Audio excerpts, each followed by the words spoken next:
Dans cette vidéo, je vais vous expliquer les 7 points que j'ai mis en place dans ma vie. Donc c'est pas forcément quelque chose qui est valable à toutes les sauces. L'idée c'est pas d'avoir un remède miracle à tous les problèmes psychologiques. Je veux simplement vous partager quelques outils qui m'ont permis de faire face plus facilement au monde actuel et comment en fait rester dans ce monde concret et parfois difficile tout en étant fidèle à mes valeurs.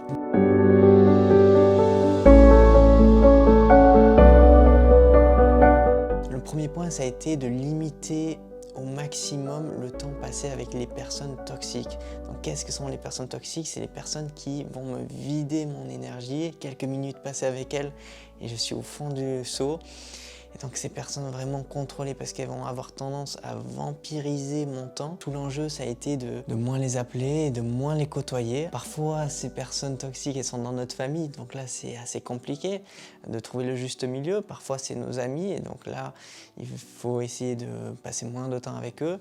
Et parfois, c'est dans le cadre du travail. Peut-être si vous êtes dans une situation, voilà, dites-vous que c'est pas normal qu'il y ait quelqu'un qui vous détruise à longueur de journée et que c'est peut-être le bon moment de changer. Le deuxième point, à l'inverse, a été de constituer un cercle d'amis proches mais solides. Moi, ce que je fais aujourd'hui, c'est que je passe 80% du temps avec un cercle très resserré de personnes.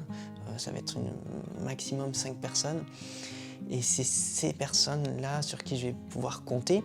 Et quand j'aurai des moments difficiles, ces personnes sont toujours là pour moi. Gardez quand même l'ouverture d'esprit pour avoir d'autres connaissances, rencontrer de nouvelles personnes. Mais limiter ce temps, moi, ça doit représenter à peu près 20% de mon activité sociale. C'est avec des nouvelles personnes ou avec des personnes que je côtoie moins. Soit dans le cadre du sport, du yoga, etc. Donc c'est quelque chose de très positif, mais c'est pas sur ces personnes que je vais baser mes relations d'amitié. Troisième point, c'est d'avoir une activité sportive, une activité physique. L'activité sportive, elle, va permettre d'avoir un contact dans la matière, dans le corps, et c'est ça qui va nous ramener au moment réel, au moment présent. Donc ça peut être tout type de sport, hein. Chaque sport a ses propres bienfaits, courir, nager. Pour moi, c'est faire du yoga Ashtanga. Pourquoi j'ai choisi ce type de yoga? Parce qu'on fait toujours les mêmes postures et ça me donne une certaine stabilité. Donc quand ça va pas, je sais que je peux me référer à une certaine série de postures qui me fait du bien. Je vous mets le lien de la vidéo juste là. Le quatrième point, c'est la marche. Et la marche a un effet assez intéressant sur moi parce que c'est un moment où je m'autorise à penser. Comme je suis dans l'effort physique, ça fait une sorte de transition entre les deux, entre le fait d'être dans le corps et d'être présent et le fait de m'autoriser à penser pour pouvoir faire le point un petit peu sur mes projets, sur des décisions à prendre. Par exemple, quand j'ai un appel important à faire, ma famille rigole beaucoup parce que j'ai souvent l'habitude de faire les 100 pas parce que le fait de marcher, en fait, ça me stimule intellectuellement. La plus belle expérience de marche que j'ai faite, ça a été le chemin de Saint-Jacques-de-Compostelle. J'ai eu l'occasion de faire quelques étapes l'année dernière. Si c'est quelque chose qui vous intéresse, sachez que vous pouvez aussi faire juste une étape ou 2 étapes. Le chemin de Saint-Jacques, on peut partir de n'importe où en France, donc je vais vous mettre quelques liens dans la description. Et voilà, si vous n'avez rien à faire un week-end, franchement, n'hésitez pas à le faire. C'est tellement simple et ça apporte tellement de bien-être. Le cinquième point, c'est les retraites. Je pense que j'ai fait ma première retraite à l'âge de 13 ans. Réaliser une retraite, pour moi, c'est un moment de me retrouver dans la paix. L'avantage dans une retraite, c'est qu'on s'offre beaucoup plus de temps pour soi, ou bien si c'est une retraite religieuse, beaucoup plus de temps à Dieu. Moi, de mon côté, aujourd'hui, ce que je réalise le plus souvent, c'est des retraites vipassana, donc c'est des retraites de méditation laïque.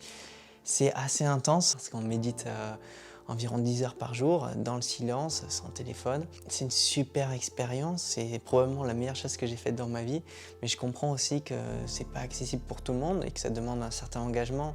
Donc vous pouvez bien sûr faire des choses plus faciles, plus simples, comme partir simplement 2 jours dans un monastère. Ça suffit, des fois, ça suffit pour calmer l'esprit et pour être tranquille.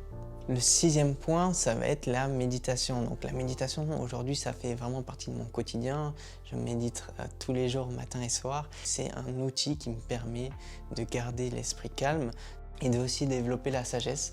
Le fait de méditer, en fait, ça me rappelle que tout est impermanent et que finalement, toutes les vicissitudes qui peuvent se manifester, qu'elles soient positives ou négatives, tout cela, tôt ou tard, ça va changer. Enfin, le 7e et dernier point, c'est le voyage. Donc moi, j'adore partir en backpack. C'est quelque chose que je fais très régulièrement et encore une fois, il n'y a pas besoin d'aller à l'autre bout du monde. Des fois, les surprises, elles sont juste en bas de chez nous. Je me rappelle mon premier voyage que j'ai fait en backpack, j'étais parti de Montpellier parce que je vivais là-bas à l'époque avec le minimum sur le dos et j'avais 10 jours devant moi, je ne savais pas où j'allais aller, j'ai commencé à faire du stop et finalement en 10 jours je suis arrivé à Budapest et pour moi ça a été une expérience incroyable avec plein de rencontres magnifiques, des anecdotes en veux-tu en voilà.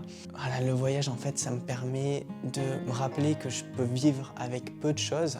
Un sac à dos, ça me suffit. Et que les gens de ce monde sont bons. Ça me redonne confiance en l'humanité parce que peu importe où je suis allé, il y a de la bonté partout, toujours des gens qui sont prêts à m'inviter chez eux, à m'offrir à manger. Et ça me redonne une énergie, un souffle de vie. J'espère que ces 7 points vous ont parlé, vous ont aidé. Peut-être il y en a un en particulier qui a retenu votre attention. Alors je t'invite à partager en commentaire. Et en tout cas, c'était un plaisir de partager ceci avec toi. Ce que je souhaite, c'est que les 20% de Français aujourd'hui qui souffrent de problèmes mentaux arrivent à s'en sortir et je crois fondamentalement au pouvoir de l'esprit humain et à la volonté qui peut nous permettre de nous sortir de ces moments difficiles. La volonté et l'espoir. Si tu regardes cette vidéo et que tu souffres de problèmes psychologiques ou bien si tu as du mal à t'endormir parce que tu as trop de pensées, sache vraiment que je suis de tout cœur avec toi et je crois en ton potentiel, je crois au fait que tu peux te libérer de ces chaînes pour pouvoir vivre une vie meilleure. Sur ces belles paroles, je te souhaite une très belle fin de journée. À bientôt.